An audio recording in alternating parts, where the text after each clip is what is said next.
Kung naghahanap po kayo ng mauutangan online na mabilis po ma-approve, walang kaltas, buo po marireceive ninyo at wala pong ipapakitang payslip o isang valid ID lang pong ipapakita, isaktong-sakto po ang video nito dahil ituturo ko po sa inyo step by step kung paano po mag-apply dito para po ma-approve tayo agad. In less than 1 minute lang po kagaya na ginawa ko, nag-apply ako ngayon, wala pang 1 minuto na approve po yung aking loan, nag-apply ako. Then, syempre, advice ko lang, bago po kayo mag-apply dito sa app na, cash loan app na sasabihin ko sa inyo, ay panoorin nyo muna ang video nito para po alamin nyo kung anong dapat gawin para po ma-approve kayo. Okay? Kahit naman ayaw natin umutang, di ba, mga lalabs, pero may mga pagkakataon talaga, na gipit tayo, may mga biglaang emergency, merong mga biglaang gastos, may bayarin, tuition, di ba? O kaya talagang kulang lang talaga tayo sa budget. So, ipapakita ko sa inyo step by step kung paano po mag-apply dito, Ang app na ito ay pwedeng ma-download po sa App Store at saka sa Play Store, At maganda dito, buo po ang makukuha ninyo. Wala pong processing fee. Okay? So dito po ay mag-install po tayo ng Take Cash. Okay? So, pwede natin siya ma-install sa Play Store, So, meron siyang ratings na 4.5 po, So, pwede daw tayo ditong makapag-loan ng hanggang 90,000. Wow! Pero syempre, depende pa rin yan sa kakayahan natin. So, titingnan pa ni Take Cash kung magkano yung pwede nilang may offer. Pero up to 90,000 daw. Okay? So dito daw, sabi, fast approval, then only one valid ID lang. O nga naman, isang valid ID lang po yung nasubmit ko. Tapos, dito naman daw po ay transparent interest rates, Okay, makikita naman agad doon. Bago ka mag-submit ng makikita na doon yung magkano yung interest, yan, magkano babayaran, makikita mo. So, makakapag-decide ka kung kung itutuloy mo yung pag-utang dito. Okay? So, huwag po kayong mag-skip kasi ipapakita ko sa inyo mamaya step by step din para may idea kayo kung ano yung mga dapat pindutin, kung ano mga dapat i-fill up para po ma-approvean tayo. Okay, so dito, pag naka-download na kayo, so click lang po natin tong claim now, ayan. Sana po ay malaki-laki po may offer sa inyo dyan, So, claim now tayo, click natin yan. And then dito, syempre, agree natin yan kasi kailangan natin i-agree yan para maano tayo. Okay, click natin si agree and continue, yan. So, siya nga pala, kung nagustuhan nyo yung video nito, baka naman pwede paki-subscribe, paki-like. Kung may mga tanong po kayo, mag-comment lang po kayo sa baba. Okay, so dito, maglagay tayo ng number, ng active na number natin na ginagamit. Okay, kasi magsasend ng OTP yan. Okay, so dito, lagay tayo, tapos login na natin, Okay, kagaya niyan, login tayo. Tapos, lagay natin dito yung OTP na isasend sa number natin. Okay, so dito, gawa tayo ng password. So, kayo na bahala dyan. Gawa kayo ng password. Okay, so grant natin yung location natin sa cellphone. So, grant natin. Then, dito po, okay, so education, basic lang po ito, So, kayo na bahala dyan. Blah, blah, blah. Marital status, single, married, ganyan. Mas maganda single. Okay, so tapos, dito, residential address. So, dito naman po ay yung address natin. So, kayo na po bahala dyan. Okay, so dito, lagay natin dito yung basic information lang, So, continue tayo. Okay, so dito naman, meron tayong national ID, yan. Driver license, will health. Maganda, meron tayong national ID, yan.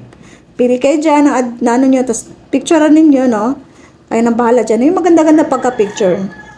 Tapos, dito ay, okay, so continue lang natin. Okay. Tapos, confirm natin kung tama ba yung pag-scan doon sa ID natin, Tapos, dito naman sa industry, So, dito, pwede kayong pumili, business owner, service industry, manufacturing, blah, blah, blah, blah. So, sa akin, freelancer yung pinili ko. Yan, freelancer po, mas maganda, business owner. Kasi sa akin, freelancer lang yung pinili ko. Ayan, government employee, pwede yung private company employee, yan. Tapos, dito, ang pinili ko yung pinakasagad, 24,000. Huwag mong piliin yung nasa pinakatasat. Baka 5 piso lang kayo i-offer sa inyo dyan. Okay, dito tayo sa 24,000. Sagad na natin. Ayan. Tapos dito, yung pinili ko ay 3 to 5 years. Yan. Tapos, once a month. So, dito, review nyo muna. Continue tayo, So, dito, kuha lang kayo dito ng yung naka-phone book na sa number ninyo, sa cellphone ninyo. Okay? So, pili kayo ng 2 tao na ilalagay nyo dito. Okay? It's either parents ninyo, brother and sister, blah, blah, blah. Continue na tayo. So, dalawa yung hiningi sa akin. Okay? Tapos, dito naman ay payment method. So, GCash, Maya, yan.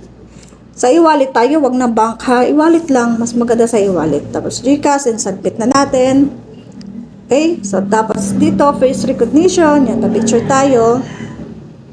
Tapos, ayan na, wala pang 1 minuto, na-approve na ako, then, na-offeran ako ng 1.5. So, depende po yun sa inyong trabaho, depende po yun sa inyong, kung ano makikita ni Tikkas sa inyo, anong magkano.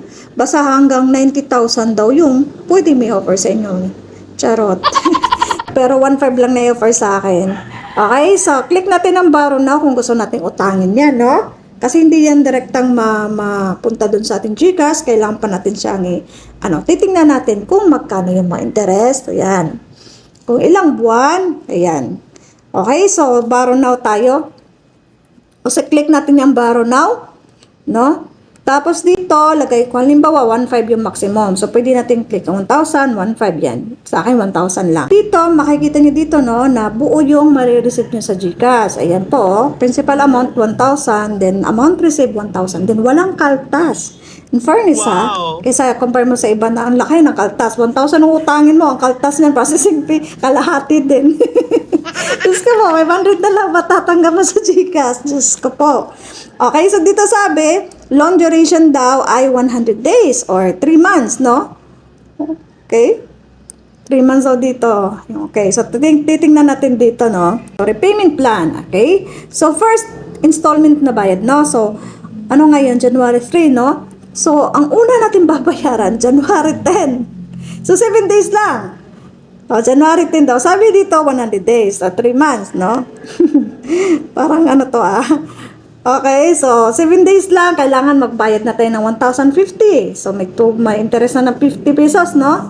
Then, nakasunod na bayad ay meron tayong interest na babayaran na naman na sa January 17. So 14 days na. Okay, 442 na.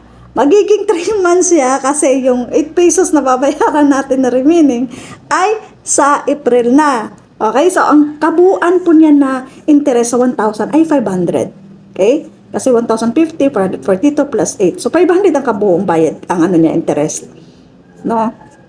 Okay, so, ang kaano niya, 14 days. 14 days talaga to. Tapos, may 8 lang daw, kunwari dito, may 8 pesos daw ditong natira. So, sa April pa babayaran, kaya magiging 500. Kaya magiging 3 months daw. Ang galing din ng diskarte ng Tikkas, no? 3 months daw. Okay, so sa tingin niyo mga lalabs, pwede bang umutang dito? Parang tingin ko medyo okay naman, compare mo sa iba. Na grabe kalahati yung processing fee. Dito naman ay walang processing fee, no? Buo mo matatanggap. Okay, nga lang ay sa 14 days, 500 yung tubo. Sana po ay nakatulong sa inyo kung gusto niyo pong mag-apply o gusto niyo mangutang dito, ay di bahala na kayo dyan. So try niyo na kung gusto niyo talaga, kung gipit talaga kayo, ha, huwag kayong mangutang na ipambabayad lang po sa ibang utang. Lalo kayo magigipit niyan, na